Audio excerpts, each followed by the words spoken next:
Hello friends, welcome to my channel. आज हम बात करने वाले हैं टीनेज के बारे में, जिसे किशोरावस्था या जीवन का बसंत काल भी बोलते हैं। इस वीडियो में हम बात करेंगे कि टीनेज में एक बच्चे के अंदर क्या चेंज आते हैं, वह कैसे डेवलप होता है और वह कैसा महसूस करता है। तो चलिए शुरू करते हैं। 13 से 19 साल के बच्चे को टीनेजर बोलते हैं, परंतु किसी किसी बच्चे में टीनेज 22 साल तक भी चला जाता है। इसे जीवन का बसंत काल भी कहते हैं। 3 से 4 साल का होने पर ही बच्चा अपने प्राइवेट पार्ट को ढकना शुरू कर देता है और उसके बारे में बात करने से शर्माने लगता है। एडोलेसेंस 3 स्टेज में डिवाइड होता है। अर्ली एडोलेसेंस जो 10 से 13 साल तक होता है, मिडिल एडोलेसेंस जो 14 से 16 साल तक होता है, लेट एडोलेसेंस जो 17 से 19 साल तक होता है। किशोरावस्था के दौरान गोनेडल हार्मोन, कॉर्टिसोल और कई अन्य हार्मोन प्यूबर्टी की शुरुआत की भूमिका निभाते हैं। जहां लड़कों में प्यूबर्टी 9.5 साल से 14 साल तक होती है, वहीं लड़कियों में यह है 8 से 13 साल के बीच होती है। लड़कों में पहला प्यूबर्टी चेंज टेस्टिकल्स का बढ़ना होता है और उसके 1 साल बाद पेनिस बढ़ाना स्टार्ट हो जाता है। प्राइवेट पार्ट के आसपास बाल 13.5 साल के आसपास होने तक आने स्टार्ट हो जाते हैं। गंदे सपना 14 साल के होने तक आने लगते हैं। बगल में बाल, फेस पर बल, एक्ने और वॉइस चेंज 15 साल के आसपास होने स्टार्ट हो जाते हैं। वहीं लड़कियों में पहला प्यूबर्टी चेंज ब्रेस्ट डेवलपमेंट होता है और उसके बाद प्राइवेट पार्ट के आसपास बाल आने स्टार्ट हो जाते हैं। बगल में बाल 12 साल के आसपास आने स्टार्ट हो जाते हैं और पीरियड 10 साल से 16 साल के बीच स्टार्ट हो जाते हैं। यह अवस्था सेक्स भावना के विकास की अवस्था है। Media values, social factors, spirituality किशोरावस्था में सेक्सुअलिटी को प्रभावित करते हैं।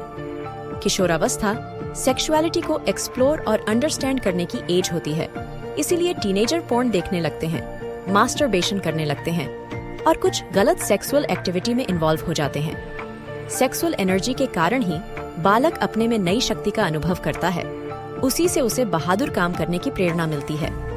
इस अवस्था में हड्डियों में दृढ़ता आती है, भूख काफी लगती है, सेक्स करने का मन करता है। इसके कारण उनके शरीर में स्थित ग्रंथियों का स्राव होता है। जो बच्चा जैसा टीनेज में डेवलप होता है, उसके फ्यूचर की रूपरेखा वैसी ही बन जाती है। किशोरावस्था का विकास होते समय बच्चों को समान लिंग के बालक से विशेष प्रेम होता है। जब यह अधिक प्रबल होता है तो समान लिंग के साथ सेक्स भी होने लगता है, जो सामाजिक भावना के प्रतिकूल होता है। इसलिए बच्चा आत्मग्लानि यानी पछतावा महसूस करने लगता है।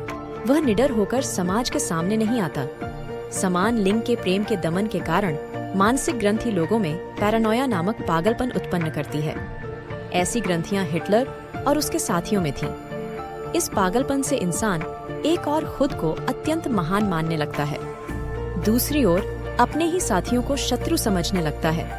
अब किशोर बालक अलग जेंडर की तरफ अपना प्रेम विकसित करता है और प्रौढ़ अवस्था आने पर उसे अपना प्रेम केंद्र बना लेता है।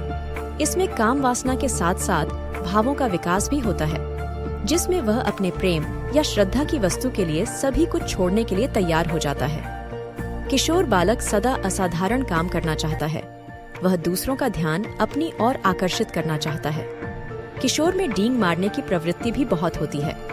वह सदा नए नए प्रयोग करना चाहता है। किशोर समाज में सम्मानित रहकर जीना चाहता है। वह अपने पेरेंट्स से भी सम्मान चाहता है। अगर ऐसा नहीं होता तो मानसिक रोग उत्पन्न हो सकते हैं। बालक जब सहज रूप से अपनी सभी मानसिक अवस्थाएं पार करता है, तभी वह स्वस्थ और योग्य नागरिक बनता है।